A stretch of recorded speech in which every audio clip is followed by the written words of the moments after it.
Welcome, Miami Dolphin fans. So, your faithful friend here at FL Teams thought I'd spend some time with you today. For those of you who aren't connected to the Miami Dolphins on social media, I thought I'd give you a peek into what you're missing. And for others, maybe a glimpse at one of the most toxic fan bases that you may ever come across. You're welcome. Day after. We'll start with our friend Neil Driscoll, who says that the Bradley Chubb trade was bad. I was wrong. He makes no difference. In the 8 games prior to having Bradley Chubb, the Miami Dolphins had 15 sacks. In the 6 games since, we've had 20 sacks. Don't be that guy. Just because Chubb's not the one getting them doesn't mean he's not affecting it. But really, let's chime in on this hot take. That means we gave up a chance to draft a cornerback 1. Ooh, you mean one like Noah Igbenogany who got ate up over and over? So you want to pass him a perennial All-Pro and lament over the fact that you could have drafted a cornerback with a now late 20s draft pick from the San Francisco 49ers? Good take. Strong take. 8-6 is pathetic. 8-3 was great. We lose by 1, we lose by 30. It doesn't matter. Missing the playoffs are very real. Yeah, of course you can miss the playoffs. Not losing by 1 or losing by 30 in the NFL, hell of a lot of difference there. Again, don't be that guy. Go into Buffalo, probably the best team in the AFC, in adverse weather conditions, and you lose on a last-minute field goal. It's a lot different than getting blown out by 30. If I were Mostert or Ahmed, I would send a message and demand to be released. Both averaged over 7 yards per carry. True. And got their number called a combined 0 times last night on 3rd and 2 or less. Again, very true. Demand your release? Raheem Mostert's had the best season that he's had in the NFL. Ahmed's been there all the way through, and he's making an impact. He had a rough game. He didn't agree with the play calling as a professional. Demand your release. There's a reason that you're tweeting, and he's on the flight coming home. Now we'll go back to, this is where you get into this interesting one. For Dolphin fans, you cannot just be objective over Tua. You have to either love him or you hate him. Example, 2 people who are, the old blue check before you paid for the blue check.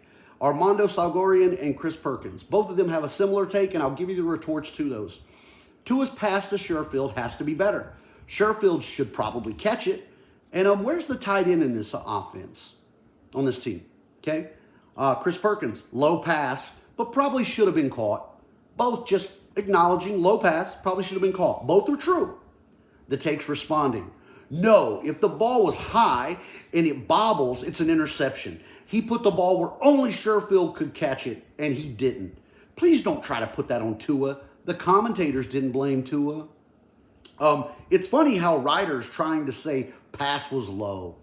It was perfect with the defenders around. Commentators even said, great pass has to be caught. The guys that don't like Tua will say it should have been better.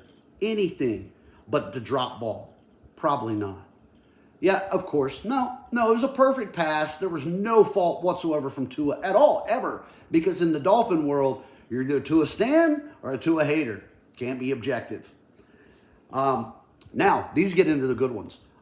It's been the NFL against the Miami Dolphins all season long. No, it's been the Dolphins against the Dolphins. We've done a pretty good job of shooting ourselves in the foot with stupid penalties. Did the NFL and its owners simply decide to shadow ban the Dolphins from the playoffs? Never seen a season where officiating calls have so suspiciously gone the other team's way week after week. Looks like the good old boy network wants to punish Steve Ross for tampering. Multiple comments say, I agree. A conspiracy for those powerful Dolphins? Let's hold them down and officiate against them? Come on. Now this one I laughed at. One of a great Fin fan follow says, I love Raheem Mostert. The response is, Mike McDaniels does not. Okay, that one's clever. Now we get into, 3 weeks ago, we were the number 2 seed in the AFC. And now we're barely in the playoffs. I'm sure everyone knows my opinion on why we're where we are. Marino never had a defense or a running game either. Prove me wrong. Tua has a defense. Tua had defense last year. Tua had defense this year. And he's got a running game. And Marino and Tua? Come on. Some of y'all should chill with the fair weather fan BS. This one I like. There's been no fair weather. I've been a fan since the early 80s. Ultimately, in the end, it's all been bad weather for a long time. Anyone still rooting for this team is either new or doesn't know any better, or they've been loyal AF and just calling it like it is. These are the ones where we have a little hope and a faith, right? Because it hasn't been fair weather. As we come through it again, look, the goal of the offseason was to beat the Bills in December and win the division. All the Hill, Waddle, deep plays still won't get us to where we are. Still the same thing. Greer and McDaniel have failed. Again, gloom and doom. No, we haven't failed. I'm going to review back to hasn't been fair weather. We've all stuck. But lastly, let's put this together, man. Let's do this one time. As Dolphin fans, appreciate what this team has done. And if you're going to be a fan, support your team. Let's get rid of the last ones that we go here, right? Going to say it. Dolphins had a great season until next season. We're still in the playoffs. 3 games left to go and can move the seeding. But the season's done? It's the worst. We fought, but it was not good enough. Every week, the same story. Let's just hope we can beat Green Bay. Dolphin fans, take a breath. It's tough out there. I know. I feel it too. But think before you tweet or you post.